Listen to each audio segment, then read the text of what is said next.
I just have to, No, I think we just motion to continue. okay.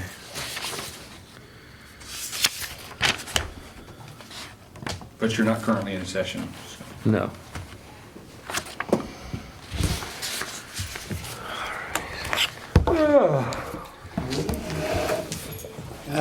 Still overwhelmed, but I'm here. You haven't got anybody? I'm here. Anybody working for you? Got somebody, came to work one day, Ugh, didn't come in the I next know, day. I know that. Got somebody, worked about a week and then just decided, had to go home for a family issue yesterday. So, don't know if that's gonna work out. It just doesn't seem like anybody makes working a priority.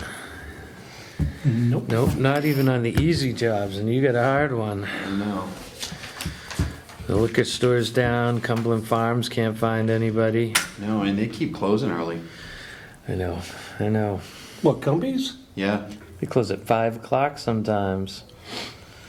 Even though. 9 o'clock, 5 o'clock. even the big one. Actually, I the didn't little know one, they keep the little one open. The one in the center of town. But, yeah, the big Wow. one at 44 and 58 has been closed at 5 o'clock, many a Oh, night. Yeah. Also, I go to bed around 7:30, 8 o'clock. 9 o'clock, 10 o'clock. Yeah. Well, I have a buddy of mine, a private sector person, who says there's a reason they call them government positions, because they're not jobs. So I know, I'm not one of those people who got no job, just a government position. The government's gonna be struggling too, because they can't keep up with the rising cost of employment at this point. Yeah, it's a great market to be in if you're looking for a job. I've never seen it like this in my lifetime. Have you? You're younger than me. Everybody's younger No, than me. they're closing a lot of stores. It's getting to be the norm. Closing early, having certain days off. It's kind of sad. Gonna cut it down to a four-day work week. Well, They then, would be advised to do that, but I don't even know if that'll help. I think it's just gonna happen. I think it just happened in England or France, right? What? They just went to a 4-day work week. Government keeps paying them. Excuse They me. want to go to work. All right, so we got And the gas prices? Oh, the gas price. Forget It's it. like a joke now. It's terrible. I filled the dump truck up yesterday. It was $252. I was gonna say, it's gotta be Do you over have 200 diesel on bucks. that? Huh? You have diesel on that? No, if I had diesel, it'd be even worse. It would probably be $300. Plus you got all your equipment to fill. Oh, yeah. I don't understand why, you know. I'm spending at least $100 every 3 days on gas. That's awful, awful. Other than that, everything's great. Think we Yeah. could stretch out for 10 minutes till Mr. Gatsky shows up, or? We can, or we can, start, I think move these things. I would like to move these things, and then we'll get into a discussion, because that's going to take us a couple minutes. So, I will call to order the planning board meeting on Tuesday, June 7th, 2022 at 7:05 PM. We have several issues on the table. All have requested continuances, and all of them are public hearings. So, the board will accept a motion to continue the public hearing for DK Properties, special permit and site plan review, located at 94th Street in Carver, Mass, until June 14th, 2022 at 7 PM. Mr. Chair, Yes, sir. allegiance. Yes, thank you very much. I've been a little out of sorts for the past day or two. If you'd all join me for the Pledge of Allegiance.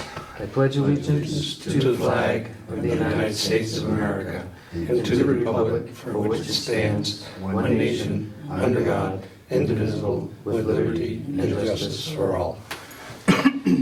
Thank you, Mr. Dion. You're welcome, sir. And I will Usually, make that said motion. Second all right, any discussion? Mr. Dion says aye. Cornelius Shea says aye. Kevin Robinson says aye. Ellen Sodillo says aye. All right, the board will accept a motion for the continuance of the application of E&S Holdings LLC requesting a special permit and site plan review for Off Spring Street, Lot Number 1, Ricketts Pond Business Park. 2, continued to June 14, 2022 at 7 p.m. I'll make said motion. I'll second that. Motion made by Mr. Dion, seconded by Mr. Robinson. Any discussion? Seeing none. Mr. Dion says aye. Cornelia Shea says aye. Kevin Robinson says aye. Ellen Sordillo says aye. Thank you very much. The motion passes. The board will accept the motion on the application of Peter Sprague requesting a special permit and site plan review for Off Spring Street, Lot 2, Ricketts Pond Business Park, until June 14th, 2022 at 7 p.m. I'll make said motion. I'll second that. Motion made by Mr. Dion, seconded by Ms. Sardillo. Any discussion? Seeing none. Mr. Dion. Mr. Dion says aye. Cornelia Shea says aye. Kevin Robinson says aye. Ellen Sordillo says aye.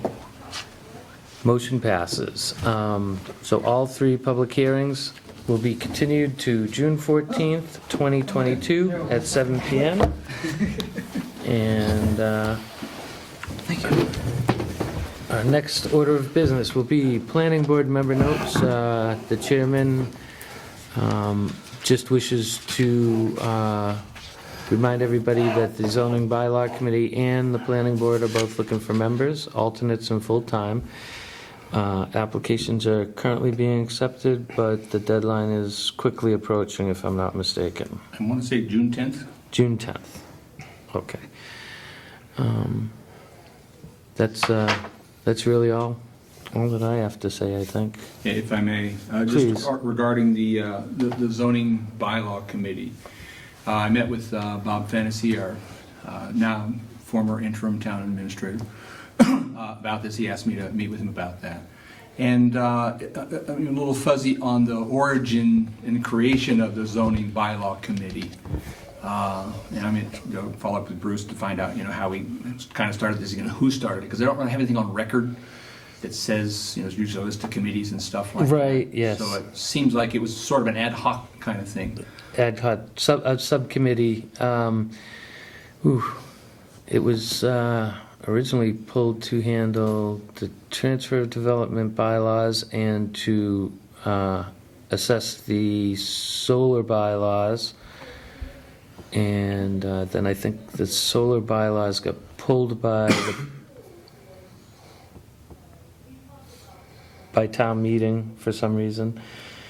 And we just stuck with the transfer of development rights at that point. So at this point, we're likely looking at officially setting up a committee. Yes. To make sure that we hit all the stops on those things. And so I emailed all the previous participants and asked if they were interested in participating, and all of them, I think, said they would, except for one, Chuck Yes, Chuck. Maynard, I want to say, but maybe not. Close. Reynolds. Meredith, Chuck Meredith, yes, one of our local cranberry growers. So when Fanny and I talked about this the other day, we just talked about just putting the wheels on the bus and getting it straightened out and getting those things done. The important thing about a committee like that is size, because you always need to have a quorum, and if you get a committee that's too big, you have an unwieldy problem trying to meet a quorum. So the sweet spot for me is a quorum of 5.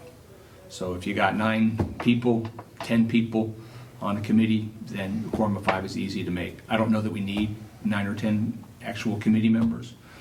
Typically, ex officio members of a committee would include the planner and the building commissioner. So I talked to Paul Boucher about participating in this as well, because he's the person who enforces the bylaw at the end of the day and interprets the bylaw at the end of the day. So we certainly need to have his participation at some point to make sure that we're all on the same page as what we're creating. So that's the most recent on that, and I would hope that we get that up and running. I did hear from one solar committee today who said, we heard there's a moratorium. I'm like, yeah, we'll see in a year. So they're got plenty of time to sharpen their pencil and figure out what they want to do in a year. Right, so knock the committee down. I think we were down to 7 members.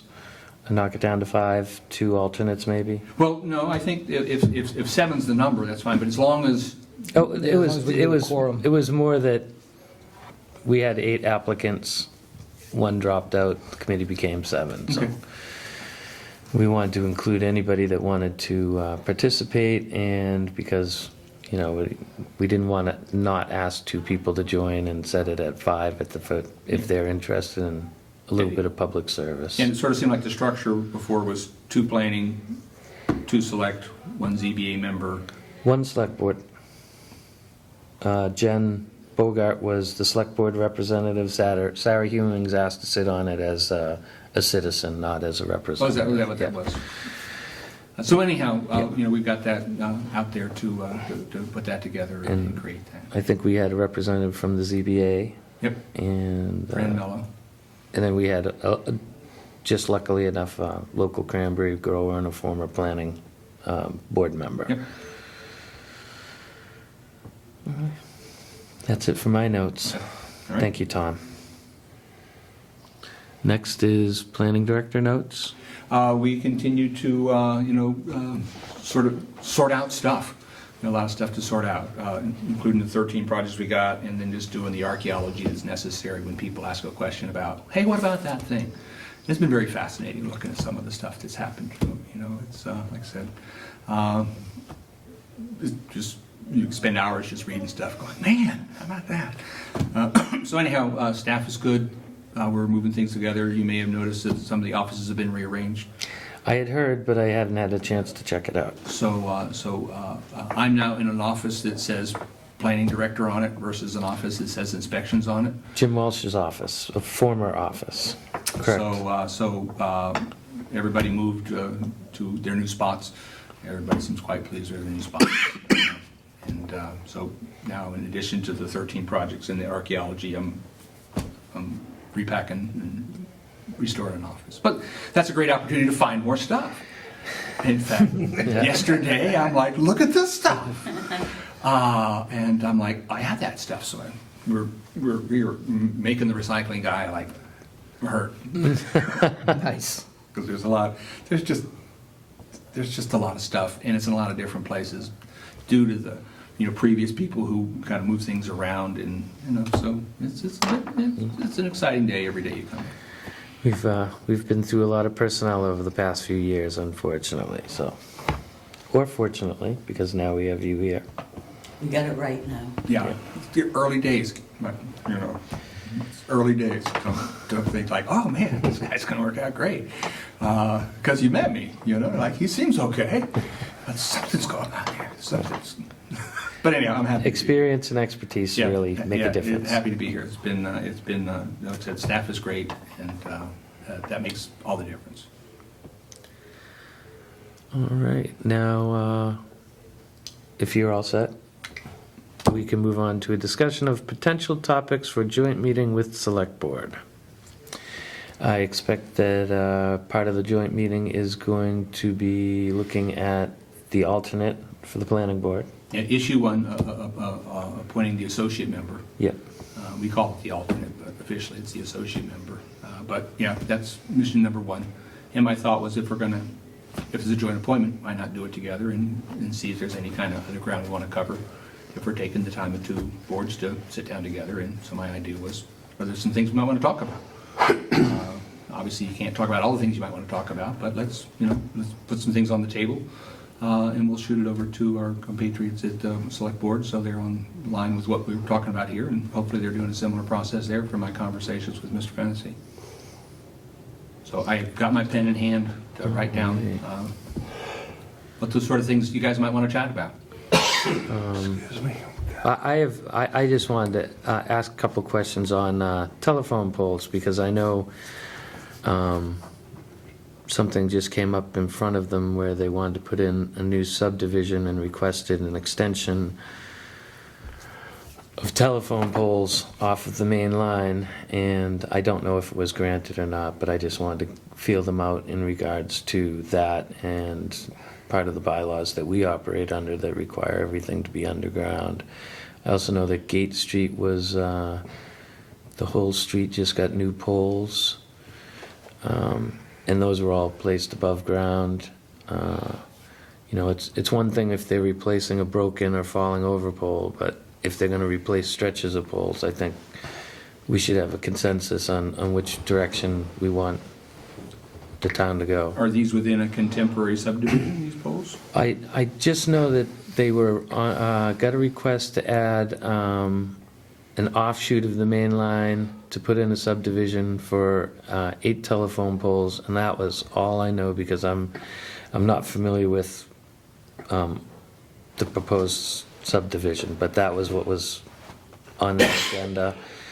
And Gate Street, I'm not sure how that happened, because first they doubled up all the poles, and then they removed, you know, the doubled up poles, so. So Gate Street is a modern subdivision? It's not even a subdivision, it's an older street, but they put in solar some years back, and for whatever reason, they replaced almost all the poles on the street, and I didn't know why at that time, and it was a different makeup of the select board, but why it wasn't put underground if you're gonna do an entire street of telephone poles.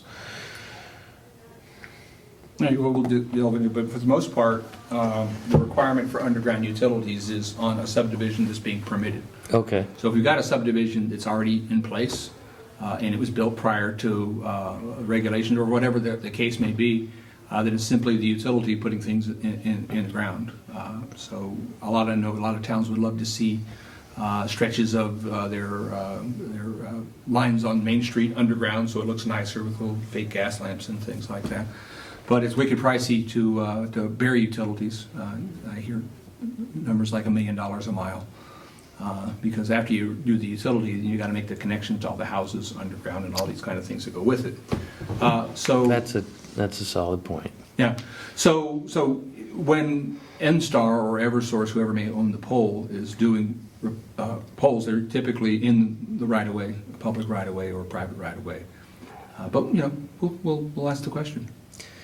Well, again, it was more about the 8 poles for a proposed subdivision that was an extension off the main line, and if they're gonna be doing that and they're putting in a new street or whatever the case may be, I think it should be something that should be taken into consideration.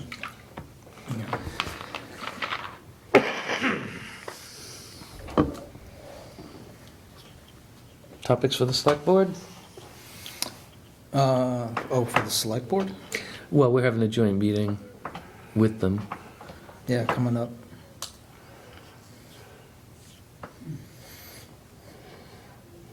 That's I don't know, I've been, And keep in mind, you can just shoot, Yeah. you know, you yeah, just I'll shoot me have back an to, email. yeah, I still gotta vet some of my thoughts, so.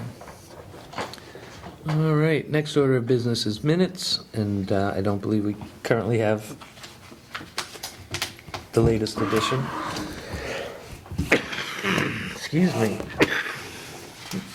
Pollen's worse than it's ever been. Oh my gosh, it's horrible. So,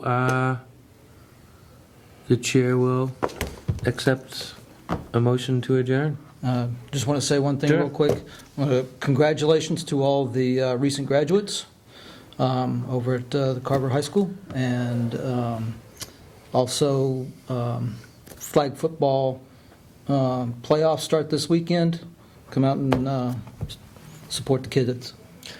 They graduate last Sunday, Yes, off into the real world. off into the real world they Yeah. go. Yep. Yep, I understand there's plenty of local businesses looking for employment, so. All right. So the chair will accept a motion for adjournment. Oh, I'll make that motion. I'll second it. Motion made by Mr. Gatsky, seconded by Ms. Sardillo. Any discussion? Mr. Dion? Mr. Dion says aye. John Gasky says aye. Cornelius Shea says aye. Kevin Robinson says aye. Helen Sodillo. Great. Thank you very much. Thank you very much.